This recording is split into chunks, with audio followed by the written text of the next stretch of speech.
Hi, I'm Janet Gross. Welcome to Coping Today, a place where we talk about mental health and well-being. Today's focus may hit home to a lot of people. Anxiety. It might be you or someone you know, and it can be troubling, even crippling. Dr. Roy Salgado, professor of counseling at the University of Holy Cross, joins us to talk about the difference between anxiety and stress and fear and what this means in our lives. Yes. I mean, everybody has it sometime, at least stress and fear. We do. We all can identify with the stressors of the day and with the stress that we experience. And it's very nuanced in some respects, the difference between stress and anxiety. And even within stress, the differences among the types of stress. Okay. There are two different types of stress that are not necessarily debilitating, if you will, what's referred to as eustress and distress. Eustress might be something that And that's spelled differently than eustress. It is spelled differently. It's spelled E-U-S-T-R-E-S-S, eustress. And what that refers to is when we feel anxious a little bit, not a lot, just a little bit, but it motivates us to do something that's worthwhile or positive. So for example, taking a test. I have a test coming up, and so as a student, I have to take a test, so let me go ahead and study. So that stress motivates us to do something that propels us forward. Or, flashback thousands of years ago, I'm hungry. I'm experiencing this eustress. It motivates me to go forage for food. Let me go pick berries or gather nuts so I can survive to see another day. So stress is a built-in, and eustress in particular is a built-in mechanism to keep us moving. Otherwise, we'd stay stagnant. So it's a motivator. It's like a little motor inside that propels us forward. It almost helps us prepare. It helps us prepare. Okay. It helps us prepare.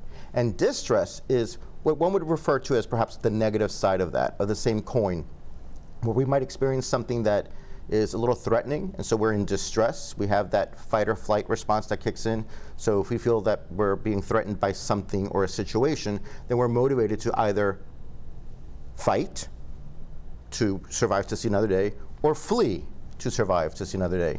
So stress serves a purpose, and it's positive because it keeps us moving forward, it keeps us progressing, it keeps us alive.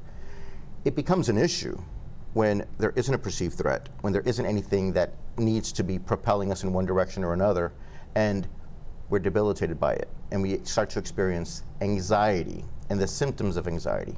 And that could be manifested in a number of different ways in different people. So if you stress about something, if you're de-stressed about something, and you don't get over it, is that what, so was stress the first part of becoming worse? Exactly, because Okay, stress, so something happens. is purposeful. Stress is purposeful, so it motivates us to move towards something or away from something, and it keeps us safe and alive, and it's good.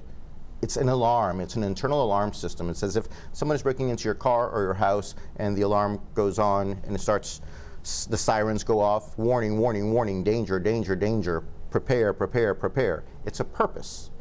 And you have to be intentional about it. Anxiety and the symptoms associated with a diagnosis of anxiety is when that alarm is going off inside, and there's nothing in your environment that indicates that it needs to be. And you can't shut it off. And you can't shut it off. And anxiety is the expressed inability to be able to shut off that internal alarm from a perceived threat when there really is, in fact, no true perceived threat.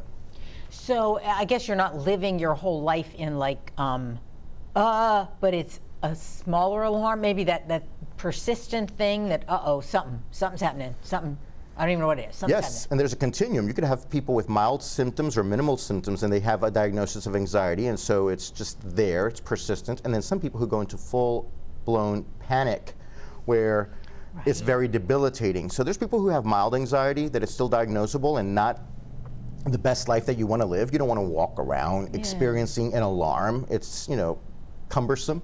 But then there's, on the continuum, that panic where it's debilitating, where some people just can't leave their homes or can't function and do their daily activities because they're experiencing symptoms of anxiety. So is that the same thing? Because I know a lot of people, and me included, sometimes my thoughts start swirling and I'm thinking about it, and I can't stop thinking about one thing until I'm like, wait, stop it. And that is a very common manifestation of stress, our thoughts.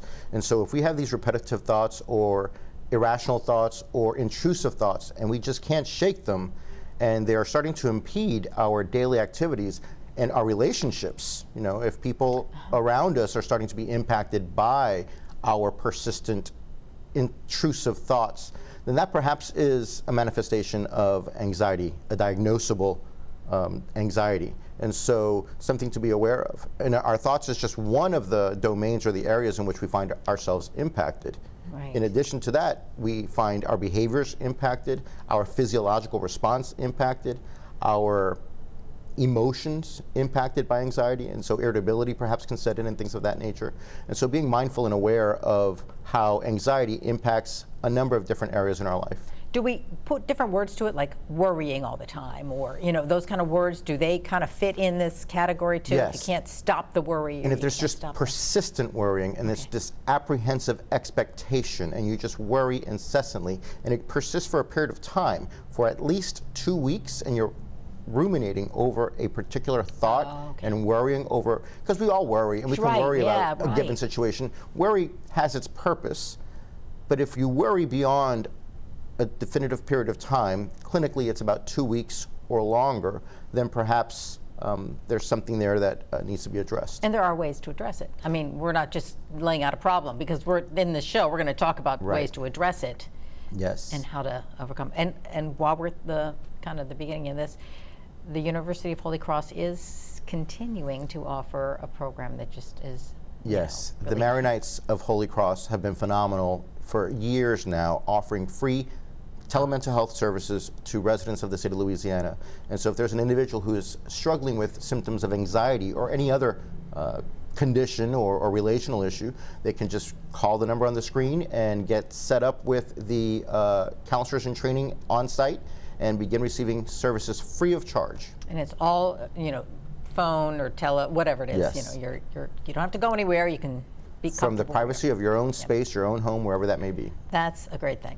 Okay. It is. All right, well, we're going to take a break, and when we come back, we'll talk more about symptoms and solutions. So stay with us.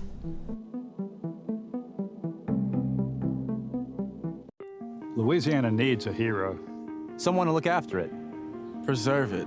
We have to do something now. If everybody took care of their spot, we wouldn't have this conversation. We all have to do our part. The power is yours. All you have to do is pick it up. Care about it. Protect it. Save it. Be an everyday hero. Keep Louisiana beautiful.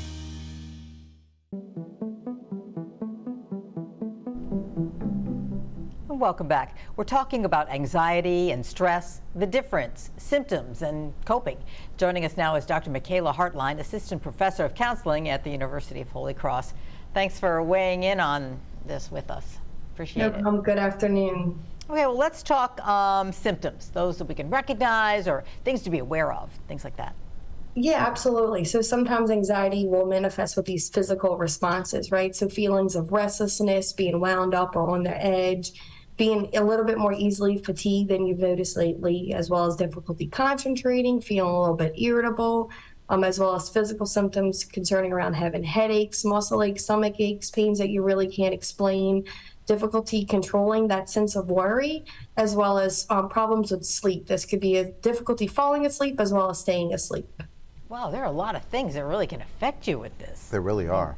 And it's important to know the different populations, too, that manifest symptoms differently. There's a whole litany of symptoms that Dr. Hartline just listed. And in different populations, you might see different things. For example, in children, you might see stomach aches or sweaty, clammy palms. In men, you might have tightness of chest.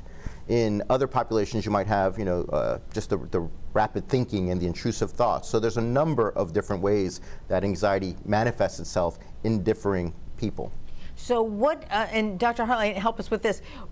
How do you treat this? I mean, Dr. Salgado entitled this, "Deliver Us from Anxiety," and how do you do that?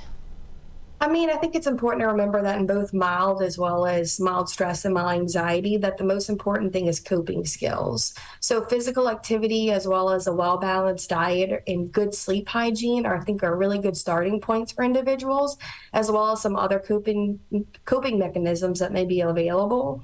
If our individual realizes that maybe these coping mechanisms or ones that they've used in the past that really aren't working for them anymore, and they're starting to realize that sense of worriness as well as anxiety is starting to affect their everyday life as well as their mood, they want to possibly consider reaching out to a mental health professional. That professional can help them really understand what they're experiencing and maybe provide additional coping mechanisms for them. And sometimes they're able to also determine if an anxiety disorder if that individual has an anxiety disorder. Sometimes these anxiety disorders can be short-term, long-term, and change in severity. We often look at, frequency, intensity, and duration. How loud, how often, and how long are these thoughts lasting? So anxiety disorders are typically persistent for months in regards to negative mood, and it's a functioning in the everyday life. Some anxiety disorders, such as agoraphobia, which is the fear of being in public spaces, may cause a person to want to avoid those social, enjoyable activities that they normally would have, as well as maybe potentially even difficulties with them keeping a job.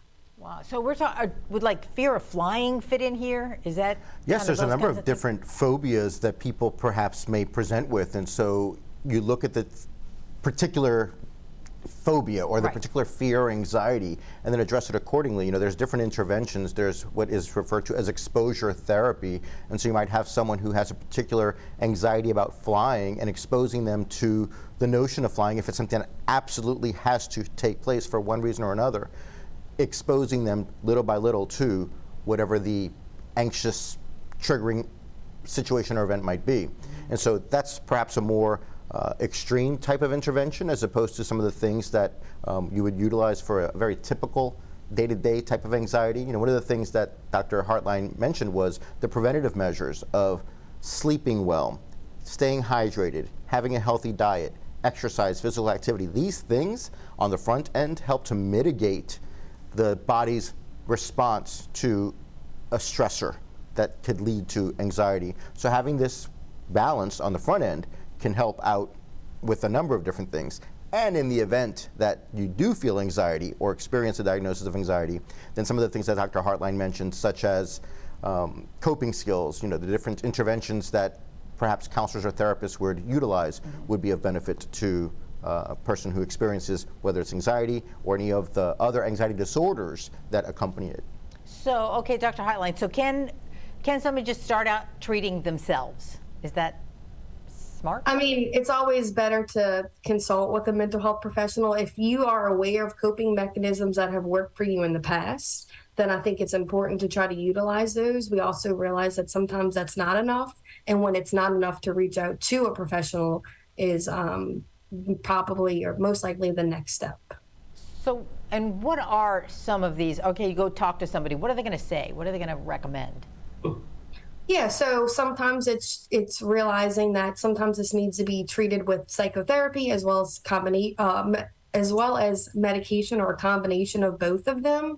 Some of these approaches can be known as cognitive behavior therapy, which is really focusing on changing the person's maladaptive thought process in regards to the anxiety, or like Dr. Salgado was speaking about earlier in regards to exposure therapy, which is really allowing that person a safe and controlled environment to really pay attention and focus on those triggers. And that way, when the person is aware of their triggers, they have the coping skills necessary to help with those physical responses that they're experiencing from the anxiety.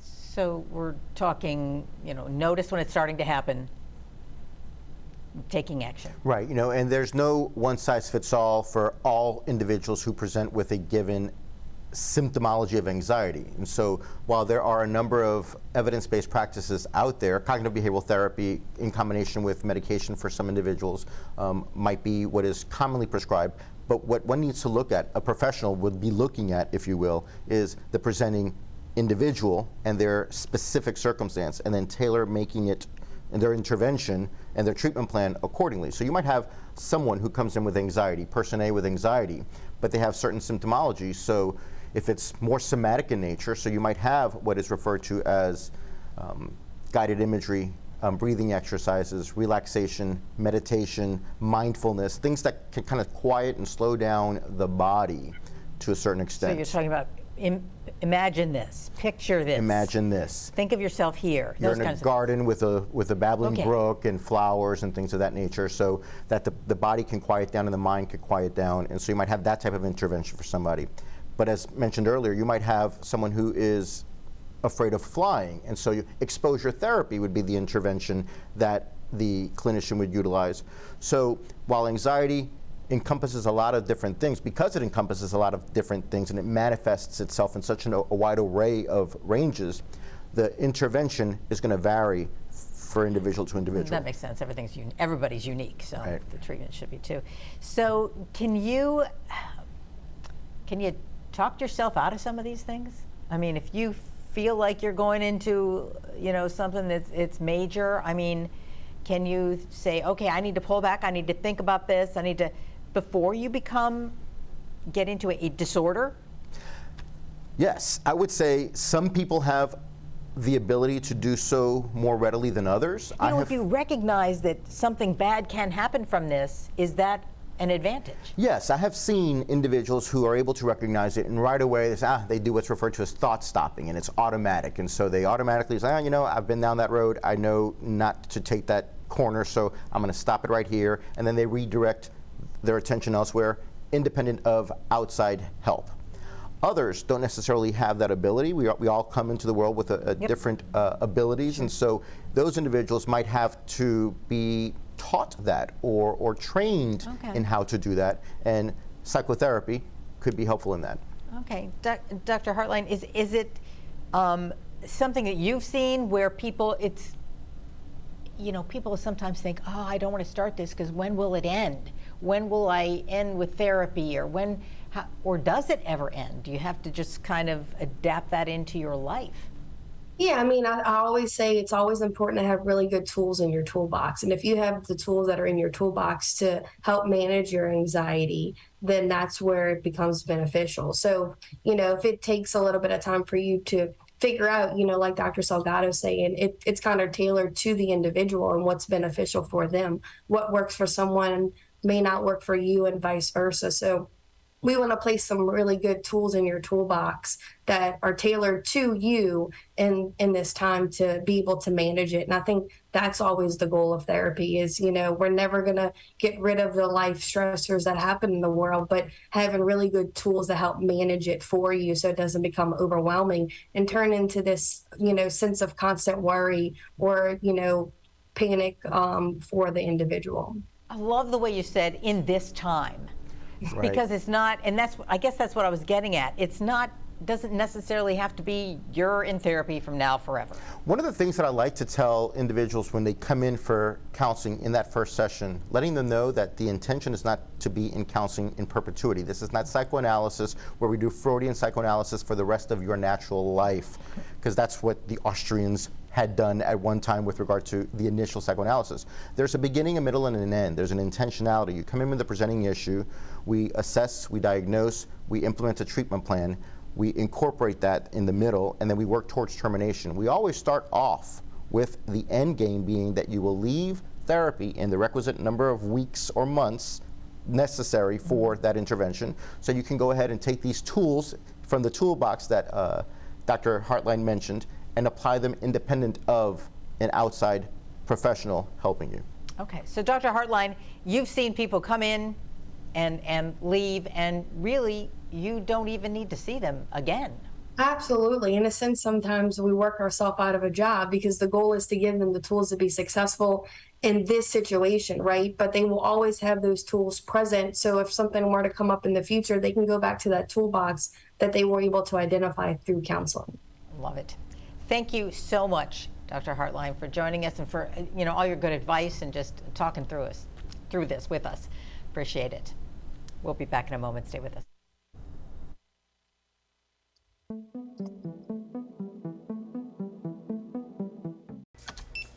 Thanks for buying a fishing license. I want you to picture all the great things this simple purchase does, like building public boat ramps, keeping local waters clean, and maintaining a healthy fish population. When you buy a fishing license, you do a lot. Every dollar protects and maintains your local waterways for future generations to enjoy. Learn more at takemefishing.org/Louisiana.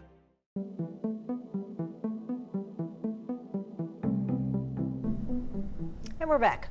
We've talked about anxiety, what it is, some ways to management.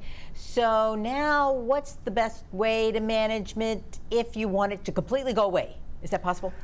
It is possible. Okay. It Woo! is possible. Thanks, Earl. I wouldn't be in this profession if I didn't know that it was possible. And I can tell you that I know with certainty that it does happen. So it's possible to eliminate these symptoms. You know, that is so encouraging. Because I'm telling you, when it's in your head, you're thinking there's no cure for this. There is no. I've had people say, I have struggled with anxiety all my life, and I didn't know that I could not feel the way that I felt. I thought I was always going to feel this way, and now I know that I can feel differently, and I am meant to feel differently. This is not normal. To feel like you have to go to the bathroom all the time is not the way you're supposed to be walking around the world. To feel like your heart's going to jump out of your chest is not the way you're intended to walk the earth. These are mechanisms in place, you know, like feeling like you have to go to the bathroom and you feel like your heart's pounding is your alarm system going off, telling you that there's a threat, if there's a threat. But it's not supposed to be every single day. Right. And when people realize, wow, I don't feel that anymore, or I don't have those racing thoughts anymore, I didn't know this was possible. And they do give those testimonials that they experienced that once they have met their goal and they've mitigated the symptomology and can breathe a sigh of relief and no longer feel the symptoms of anxiety. And sometimes it's just taking that step to call somebody, to tell somebody. Exactly, exactly. And this is another important thing too, that even after you have overcome anxiety for a given situation, when they experience stress in the future, and I let them know, keep in mind, you're going to experience these symptoms again in the future for one reason or another. In that instance, that'll be stress. That is your body responding to a situation where you feel stressed. You know that you are successfully managing it once the stressor is gone, and so are the symptoms. You're not successfully managing it if the stressor is gone and the symptoms persist. And so now you have the tools to be able to make them dissipate after the threat is gone. So you have success, you can repeat this success Over and over and over throughout again. your life and all things. And pretty soon, maybe it just, it becomes, oh, I got it. Or this is not going to be a big thing. Okay. So I know for a lot of people, for me, if I start swirling thoughts, I pray. I ask God to take that away from me. And it is amazing.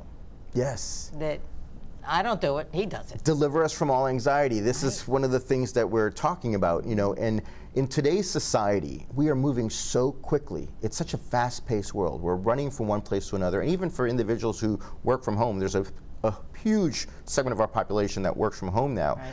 But even those individuals are running around from one event to another, constantly stressed with no time, and with the technology bombarding us and information coming in every direction at us, we don't have the time to be in silence, sit, meditate, pray. We're not giving ourselves that time.